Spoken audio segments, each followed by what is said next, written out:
Hello guys, and welcome back to this channel, where today guys, I'll be showing you how to delete your videos on Likee. So guys, the first thing that you of course need to do is go to the Google Play Store or the App Store, whichever you have, and download the Likee application. After that, you just need to go and log into your profile or register to Likee if you already had done that. But now guys, let's see what we actually have in front of us here. So in the bottom, as you can see, we have 5 options, so 5 tabs. We have your profile, we have messages, the plus button where you can put your own creations, we have the explore and the For You page.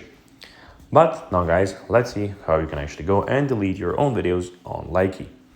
So basically what you need to do is firstly go and put some videos on the platform. So you can do that by clicking on the plus button, so in the middle, the plus black and white button, which is, as you can see, big, it's the biggest button. Click there, and there you can go and put some of the videos on the platform. But after that, maybe you don't like some videos, you want to delete them.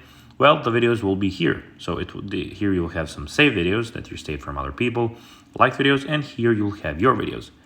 There, you just need to go and click on the video that you don't like and want to delete, and delete it, and it is that easy guys. So just a few seconds are needed here. So guys, that will be everything for this video. I hope that you found this video informative and entertaining guys. If you did, don't forget to like this video, share it, subscribe to the channel and put the notifications on, as guys this really helps us grow our channel. So if you have a few seconds, it would be pretty cool if you could do this for us. So guys, as I said, that will be everything for this video. I hope that you enjoyed it, and guys, as always, I'll be seeing you in the next video on this YouTube channel. Until then, bye guys.